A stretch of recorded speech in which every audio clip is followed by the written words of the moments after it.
Olá, pessoal. Vamos continuar a leitura do livro A Epístola de Paulo aos Colossenses, dos nossos irmãos João Penise e Brian, publicada pela editora Vida Cristã.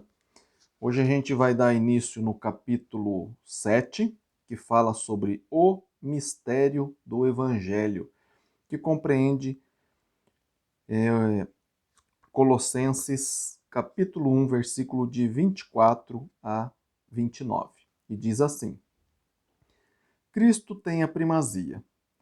Esta é a mensagem que achamos no primeiro capítulo do livro de Colossenses. Ele é preeminente em sua pessoa e em sua obra. Do versículo 24 ao 29, que Cristo tem a primazia porque é a manifestação do mistério de Deus. Jamais houve um homem que percebesse mais do que Paulo a sua missão na vida. Ele tinha certeza absoluta de que Deus o encarregara da responsabilidade de ser ministro da igreja e de proclamar a palavra de Deus. Nos últimos 19 séculos, os cristãos de todo o mundo têm concordado que, na verdade, ele foi um grande servo, inspirado por Deus, para começar muitas igrejas e para registrar permanentemente nas Escrituras a vontade divina. A obra de Paulo fez com que o apóstolo passasse por muitas aflições.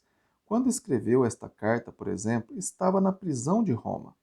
Ele foi um ministro sofredor deste mistério de Deus.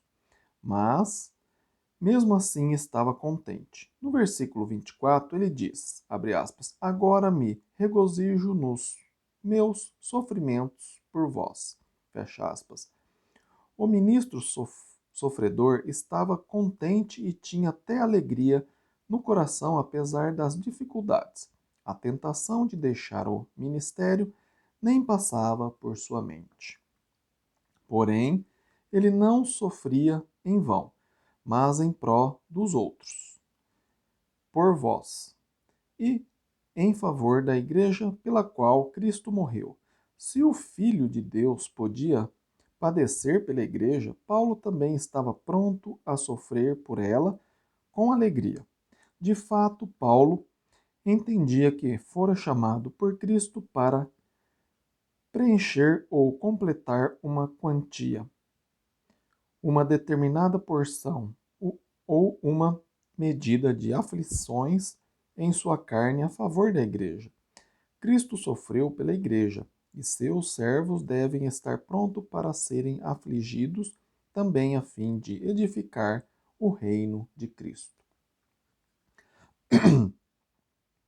Cristo disse claramente que há uma cruz que seus discípulos devem tomar quando segue após ele.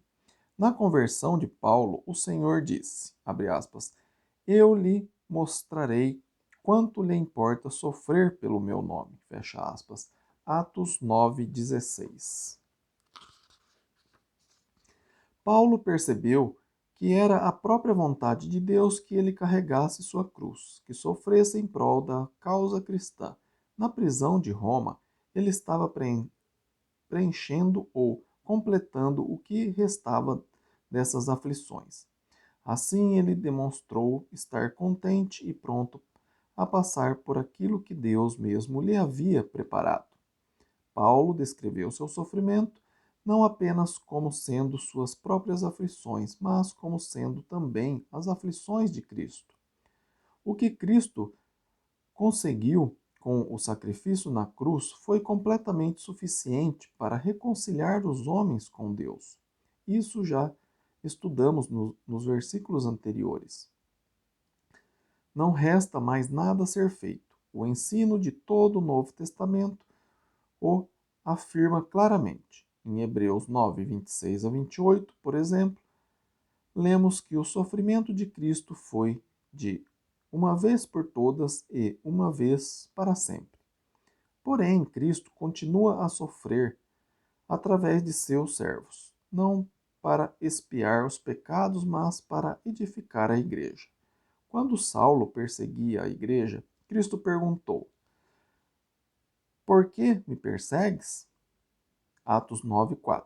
E isso que Paulo reconheceu neste versículo. Ele podia regozijar-se nos sofrimentos porque estava preenchendo o que restava das aflições de Cristo em prol do crescimento da igreja.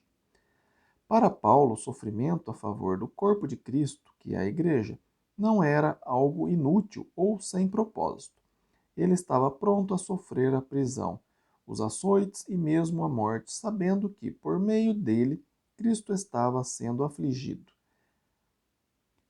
Não para redimir a igreja, mas para expandi-la e edificá-la. Esta é uma maneira muito diferente de entender os sofrimentos pelos quais os cristãos passam. O que não devemos esquecer é que qualquer pessoa que queira ser discípulo de Cristo tem de tomar a sua cruz. No versículo 25, há mais uma razão que explica por que Paulo era um ministro alegre apesar dos sofrimentos. Notamos que Paulo não trabalhava para Cristo por ter ele mesmo escolhido a tarefa. Não procurava cumprir apenas um desejo pessoal. Paulo considerava-se um homem chamado por Deus para cumprir uma grande missão dada por ele. Tornou-se ministro não simplesmente por ter escolhido sozinho este trabalho, mas porque foi-lhe confiada, entre aspas, uma dispensação da parte de Deus. A responsabilidade foi-lhe entregue. Uma imensa tarefa foi-lhe colocada nos ombros. Como administrador designado por Deus, servia a igreja e suportava com alegria os sofrimentos em favor dela.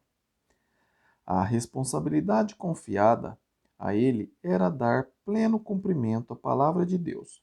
A palavra de Deus contida no Evangelho de Cristo precisa ser proclamada aos homens para ser cumprida. Sem um porta-voz para anunciá-la, a mensagem não podia ser comunicada, nem a fé despertada, nem a reconciliação realizada. Com esta finalidade, Jesus deu a grande comissão aos discípulos, dizendo, abre aspas, ide por todo o mundo e pregai o evangelho a toda criatura, fecha aspas. Paulo foi construindo ministro por Paulo foi constituído ministro para este fim. Paulo, portanto, era um ministro que podia regozijar-se nos sofrimentos pela igreja porque sabia qual era a sua grande responsabilidade e entendia que tinha uma missão importantíssima. Não devemos pensar que Deus deu ao apóstolo Paulo uma dispensação e esqueceu-se de nós. Cristo quer que todos os discípulos sejam membros úteis em seu corpo e cumpram as funções que ele, a cabeça, determina. Todos nós somos chamados para andar de modo digno de vocação de Deus. Da vocação de Deus. Efésios 4:1. Deus tem uma missão para você para dar pleno cumprimento à sua palavra, quer seja homem ou mulher, livre ou cativo, operário ou patrão, pregador ou lavrador. Procure cumprir a vontade de Deus em sua vida, tanto quanto o apóstolo Paulo. Há uma maneira de você mesmo servir a Ele e realizar uma obra significante no reino de Deus. Paulo foi designado por Deus para dar pleno cumprimento à palavra de Deus. Os próximos versículos ajudam-nos a entender como é e por que Paulo procurava dar pleno cumprimento à palavra de Deus. A palavra, entre aspas, mistério, nessa passagem, significa algo que estava escondido, mas chegou a ser revelado. O versículo 26 diz que este mistério, entre aspas, estivera oculto dos séculos e das gerações. Na época do Velho Testamento, o povo de Israel começou a esperar a vinda do Messias, ou Salvador. Sobre o Messias vindouro, muitas profecias foram feitas, incluindo a tribo, a cidade e a época em que ele apareceria. Porém, o povo de Israel esperava o cumprimento das petições sem entendê-las muito bem. Quando Cristo veio, ele não era o tipo de Salvador que muitos esperavam. Antes, Cristo era um mistério. A sua vida e a sua natureza estavam escondidas, mas foram reveladas quando ele veio. E, de fato, era tão diferente do rei poderoso que os judeus esperavam que eles o rejeitavam. Um aspecto muito importante, incluído nas profecias do Velho Testamento, era a participação dos não-judeus no reino do Salvador. O mistério manifestado pelo Evangelho é que Cristo veio como a esperança da glória de todos os homens. É o, entre aspas, mistério entre os gentios, que é tratado no versículo 27. Enquanto o povo de Jerusalém esperava um rei poderoso para salvá-lo da opressão do Império Romano e esmagar os inimigos, Deus revelou o seu mistério, que é Cristo em vós, a esperança da glória. É Cristo habitando entre os gentios, entre os colossenses e entre todos os homens. Abre aspas, Cristo em vós, a esperança da glória, fecha aspas, é um dos pensamentos mais lindos da Bíblia.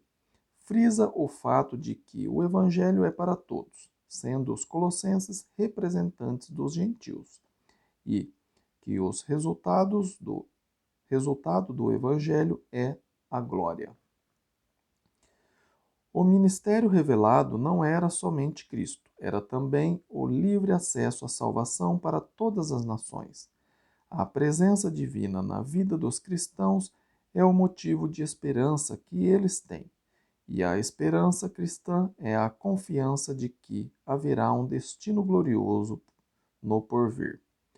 No mundo antigo, cada nação, cada raça e quase cada família tinha o seu próprio Deus. Os gregos acreditavam em seus deuses e os romanos seguiam outros. Os egípcios, os persas e os babilônios tinham também seus próprios deuses que dirigiam seus destinos. Contudo, Cristo veio como Salvador universal de todos os homens, qualquer que seja a nação ou raça. Este é o Cristo que os apóstolos pregavam e que todos os verdadeiros cristãos devem anunciar, que está no versículo 28. Note, em primeiro lugar, que o verso repete 3 vezes a palavra, entre aspas, todo homem. Nas religiões antigas, as chamadas religiões misteriosas, certas pessoas escolhidas tinham o privilégio de conhecer mistérios e assuntos profundos ligados a ela. Evidentemente, o erro que Paulo procurou refutar em Colossos estava relacionado a isso. Contra essa ideia, o versículo 28 salienta que o mistério cristão é anunciado a todo homem. A missão especial do apóstolo Paulo era anunciar o mistério da presença interior de Cristo aos povos que anteriormente eram estranhos e estavam separados de Deus. Ainda hoje, os seguidores de Cristo continuam a anunciar esta verdade na esperança de que os ouvintes aceitem as boas novas. O versículo 28 descreve 2 aspectos a serem usados na pregação: advertência e ensino. A advertência chama os homens ao arrependimento, porque revela os pecados e o salário do pecado. O ensino, em toda a sabedoria, apresenta a todos os homens as profundezas da palavra. Assim, cada pessoa pode crescer em entendimento. O ideal procurado na pregação do mistério de Cristo não é iluminar apenas um grupo ou outro, mas, entre aspas, a fim de que apresentemos todo homem perfeito em Cristo. Fecha aspas. Perfeito significa completo ou maduro. A maturidade espiritual de todas as pessoas é o alvo desejado. No cristianismo, a perfeição, nesse sentido, é algo oferecido universalmente a todos. A palavra deste mistério é a fonte do crescimento cristão. Todas as pessoas têm o direito igual de aprofundar-se no mistério de Deus e na sabedoria revelada. E, de fato, Deus quer que cada cristão continue a crescer em conhecimento, tornando-se mais e mais perfeito em Cristo. Não devemos imaginar que apenas os líderes religiosos têm a responsabilidade de aprofundar-se na palavra de Deus. Deus oferece sua palavra a todos para que todo homem possa ser apresentado a Deus no dia final, entre aspas, perfeito, em Cristo Jesus. No versículo 29, Paulo descreve o esforço para anunciar que Cristo é a esperança da glória. Ele diz, abre aspas, para isso é que eu também me afadigo, fecha aspas. Mesmo estando prisioneiro em Roma, continuava a trabalhar muito. Atos 28, 30 e 31. Além de pregar para todas as pessoas que o procuravam, escreveu 4 cartas que fazem parte do Novo Testamento, inclusive Colossenses. Paulo trabalhava arduamente para anunciar a todos os homens o mistério de Cristo. Esforçava-se o mais possível.